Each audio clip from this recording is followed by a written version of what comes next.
Welcome, viewer. This is yet another wonderful day that the Lord has made, the Tuesday, where we bring to you a program, Let Us Reason Together.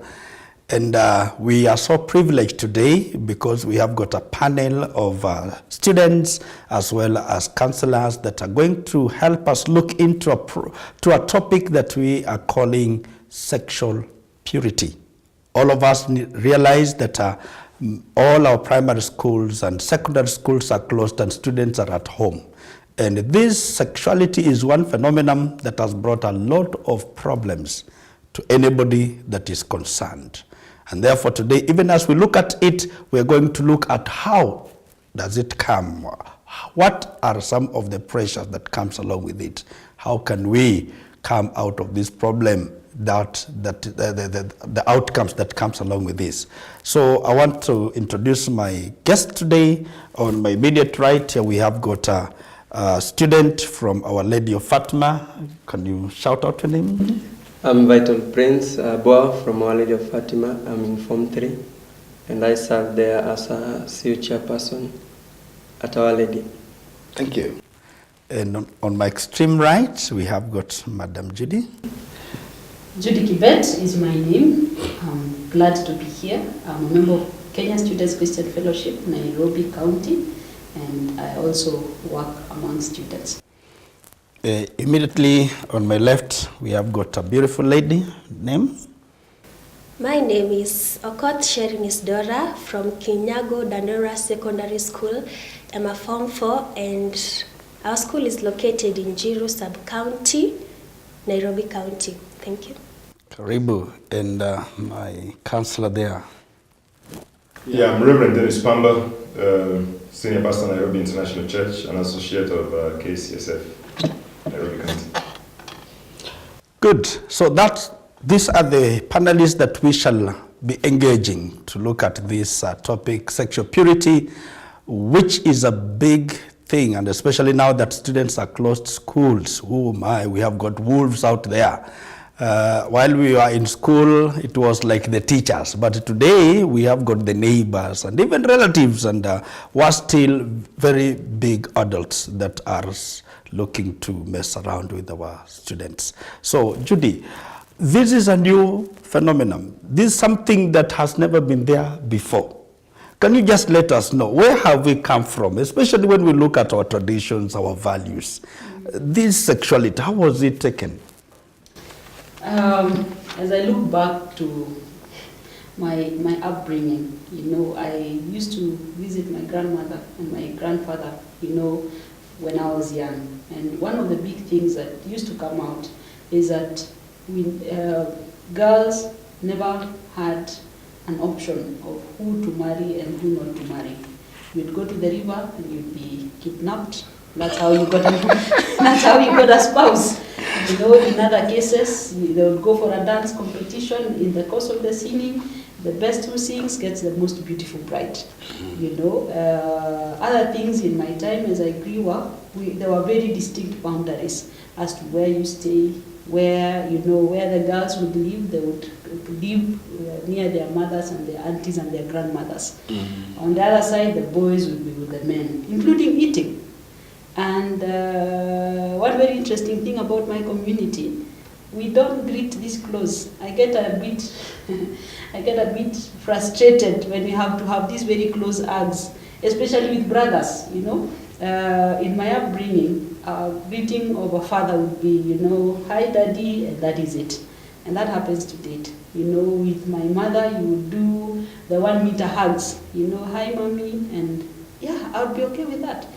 When I look at, the past, there is a lot to appreciate, about our cultures and the settings.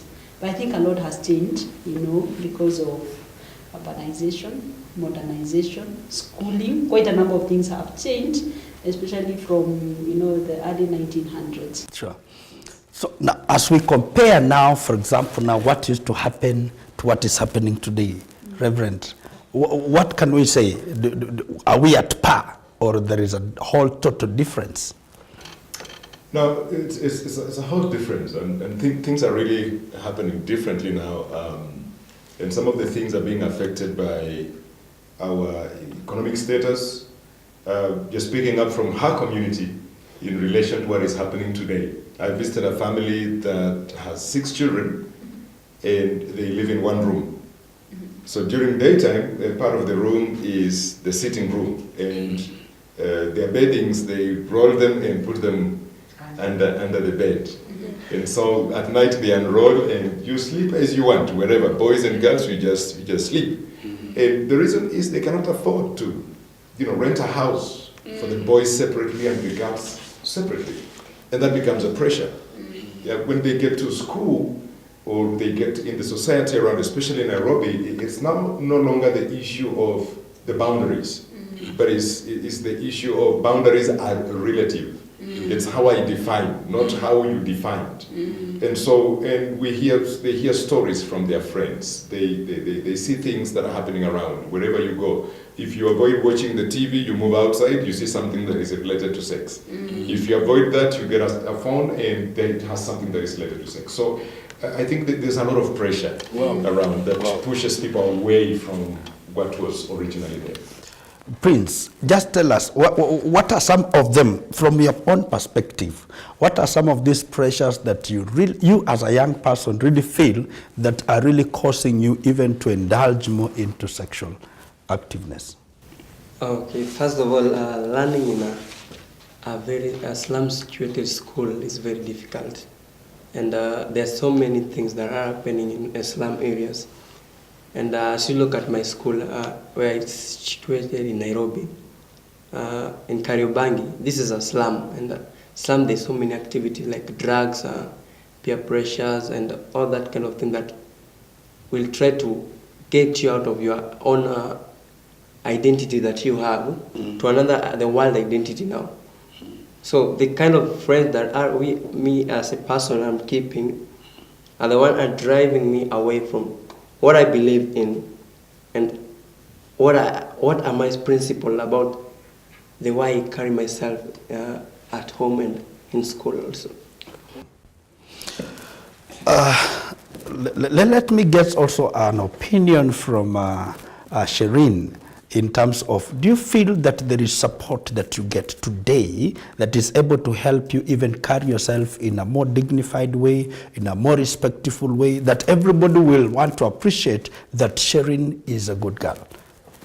Yeah, we do have a lot of supports. We do have guiding and counseling sessions, more so in these topics. And sexual immorality is an issue that is affecting most of the youths in Kenya today. And when we have guiding and counseling sessions, we have different speakers from different places coming to speak to us, and we do get a lot of information here and there on how to not to be captured in that identity crisis. As youths, we are moving from childhood to adulthood. Now, for us to become that responsible Christian, or rather that responsible person in future, we do have to go through an identity crisis, and through guiding and counseling sessions, we do come to realize ourselves. And now we are a day school. Our school is a day school, and we do have parents at home, or maybe guardians, or maybe guardians, and they do take us through some sessions, maybe, if they want to, to educate you more on these issues. They know they are there. They have been there since the beginning of the Bible to the end of the Bible. They are there, and it is not an issue that will, end. Sex is there. It was created. God created sex in us, and it is still there since the time of existence until now. And they do teach us a lot, and we do get a lot of information and counseling from our parents. Yeah, and we do have even friends who put positive influence. You know, we have negative and positive influence in our lives. Now we do have friends who are multiplying and adding values into our lives. Okay. Sharon is very lucky. At least she gets some support from school, from parents, from peers, and quite a number. But do you think this is happening all through, everywhere? Wow. Yes, I will admit I have done a lot of high school visits. And the reality is, counseling is happening, through our guidance and counseling sessions. Some parents are doing their role. The church is doing its role, but we've not done enough. It is so desperate sometimes. When you meet a young lady or a young man, who does not know what to do, they are calling out, please help me out. They're saying, I wish I had somebody who had talked to me like yesterday. About a month or two ago, I went to a salon, and this lady who was working on my hair was, had a 2-month-old baby. So I asked her, what happened? Said, pressure from my fellow students in college. And I was like, why? He said, I'm in college, every girl is going out with a boy, all these things are happening. And, they just said, what's wrong with you? You don't seem to be part of us. So this girl said, so they introduced me to a young man and I gave in. So the reality hit when I got pregnant. They came back again and they said, oh, now we will show you what to do. We'll introduce you to somebody who will do abortion. And she said, no. At that point she remembered, oh no, my father said we should value life. And now she said, I'm making a decision, I will carry this pregnancy to term. And so the pressures are there. And sometimes young people do not know where to run to. And I think, some of them, some of us as parents, I'm a mother. And because of the pressures of work, which Pastor alluded to earlier, is that sometimes we do not have time to be with our children. That's the reality. We have to put food on the table and all these other things. But we need to create time for these children so that they can speak to us.